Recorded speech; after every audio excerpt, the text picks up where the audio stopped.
Kasi forgiveness is painful kung tatanggapin mo yung tao. Because yung tao yung representation ng pain eh. Tapos tatanggap. Kung niloko ka, tapos tatanggapin mo siya ulit. How do you Painful live yun eh. with the pain? Yes. And how do you live with the trauma na kasama mo siya? So you're always reminded of the pain the person caused you. Yes. And that's really painful. You know? But at the same time, if you're able to overcome it and move past it, doon pumapasok yung laki ng love. The gravity of love depends on the gravity of how much you can forgive.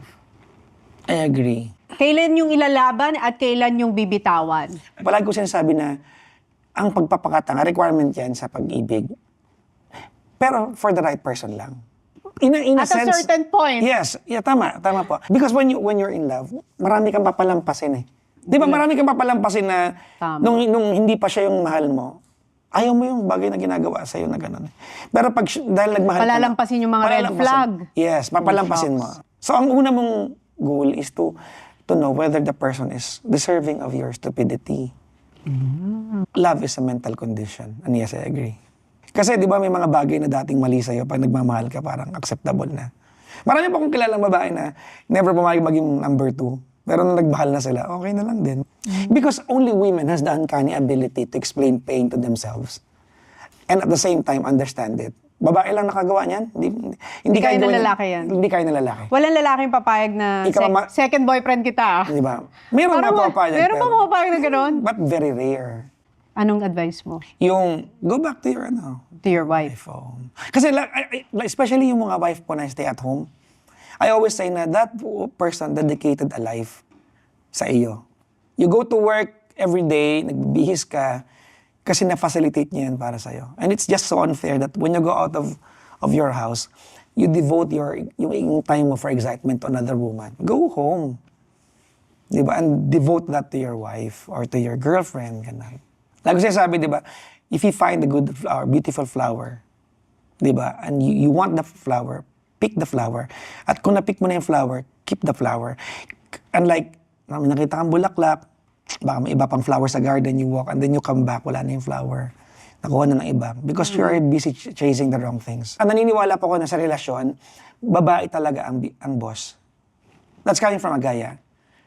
Ang babae nagdadala. Yes, ma'am. Pero, your duty as a woman is to make us feel that we are the boss. Halimbawa, ma'am, True. kurtina ng bahay. So, you allow your husband to choose. So, red, black, blah, blah, blah. You have 5 favorite colors. Anong gusto mong kurtina? And the guy would say, red. Kahit anong mangyari, kami namili, pero panalo ka pa rin. Why? Because you gave us the choices. That's very tricky. But we feel like, ako namili ng kurtina namin. Pero totoo niyan, favorite namin 5 yun eh. So it's your duty to make us feel that. Huwag mo kaming hubaran ng pride. May nabasa ako na if you talk to your husband like a king, he will show up like a king. Yes, ma'am. In a Totoo yan. relationship. But if you talk down to your husband like a loser, he will be a loser in a relationship. Ang babae talaga, we measure love differently, ma'am. Ang babae, you measure love with the little things that we do for you. We are about the details. Yes, ma'am. The smallest things, big deal Yeah. sa amin yan. Ano ang isang bagay na pinakaayaw ng lalaki sa babae? Nagger. Well, there are rules sa akin mama. Nagiging allowed ang nagging kung yung asawa mo naging nagger kasi niloko mo siya. You have to live with it. Dahil ang babae, historical kayo. Sabi ko lagi sa programa to, pag niloko mo ang wife mo, kahit nasunugan ka lang ng sinaing, dudugtong dun yung panloloko mo. Hindi mo binantayan, hayop ka, naalala ko 10 years ago, niloko mo ako. Laging lalabas historical yan. nga ang And you have babae. to learn how to live with it. Now, pag nagkalokohan kasi sa relasyon, it's not only the guy na nanloko. Hindi lang siya yung dapat may gawin. Even yung naloko. Because may mga nakausap po ako na pinatawad niya, hindi pa nakikipag-cooperate. Feeling niya laging excusable yung naging niya. Pero kung nagnanag lang ang babae ng sinusumpong lang, malamang sa malamang maluloko ka. Naniniwala ka ba dun sa generation ng walang label? Well, it's a reality nowadays. Situationship ang tawag nila. Sinong lugi dun? Ako for me, lugi. Babae. Babae po. Yes. Babae. Kasi, Pero bakit napapapayag ang babae na walang label? kasi there's this empowerment ng mga babae in the wrong sense. Nakakala ng mga babae, magagalit sa akin dito, na kaya niyong gawin ang lahat kaya nang gawin ng lalaki without repercussions. Kasi hindi totoo yan eh. May matres kayo eh. Pag nabuntis ka, titigil ang buhay mo ng 2 taon minimum. para magbuntis at magpalaki ng 1-year-old na anak. Ang lalaki, tuloy-tuloy lang. In the end, mas talo ang babae. Yes po. Alam mo kung ba't nangyayari? Dahil pumapayag ang babae. Women are always the gatekeepers.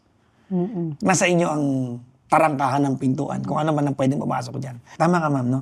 If you allow things to come in, then they will come in. You deserve what you tolerate. Yes, ma'am. What you're not changing, you're accepting. What makes a marriage beautiful para sa'yo? When they can love each other, even when they're fighting.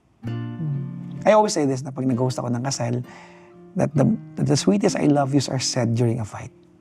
Try mo, nag-aaway kayo, mag-I love you ka, tapos ang away. Bago ka mag-walkout, mag-I love you ka, umalis ka. Kahit kasalanan mo, talo siya. Pero recently, nagawa ko yun. Totoo yan. At the peak of my galit and my emotion, I wrote him a love letter. Aw. And I gave it to him. It killed everything. Yo, totoo. It killed everything. Extinguish lahat talaga. Nawawala. Talagang love wins all the Totoo time. yan. And forgiveness. Tama yung sinabi It's mo. the sweetest I love yous you can hear during a fight. Because when things are easy, it's easy to fall in love. True love is when there are all the reasons to walk away and yet you stayed. When you find the right person, it's just beautiful to surrender things to that person. Doesn't mean na he or she is better than you. Because love is surrender. Pagsuko ang pag-ibig. Generally, ang lalaki talaga hindi ma-open. Kaya when a relationship, pag celebrity, when they go through fire, ang lahat ng attack nasa babae. Mas vocal yung mga girls and mas sumasagot, ganun. So, at saka may, ganun talaga tayo eh. We always like to compare. If kaya kong ayusin behind closed doors, privately, kausapin ko sino dapat kong kausapin, syempre that would be the best way to do it. Nagawa mo ba yun? I have. But syempre hindi sa lahat, obviously. You know, when you hurt someone, like in my case, you hurt someone to the limit na talaga napupuno na. Medyo, na yun eh. Ayaw ka na naming makita pag ganyan. Exactly. Pag nasagad mo yung hurt. Siyempre nung time na yun, parang bakit ayaw, parang ayusin na natin to. But when you get older and time goes by, parang, hindi mo na masisisi. Hindi mo masisisi. The hardest part daw para sa isang lalaki when they go through yung hurting women is carrying the burden of guilt and shame. Yeah. Mismo, yung dalawang salitang yan is what you feel like. There's a time na ayaw ko talaga lumabas ng house. You're self-analyzing yung sarili mo, like, ganun ba talaga akong tao? Or And people label you. label you na. And then once na ma-label yan, hindi na maalis yun. Right? Especially sa industriya natin and with everything, with social media. But I just take it as a learning experience, lahat ng ups and downs, lahat ng mga binabato sa akin. Hindi na parang pag may binato sa akin or may sinabi sa akin itong masama, like, hindi totoo yan. No, there's always something behind it na you can learn. Diba?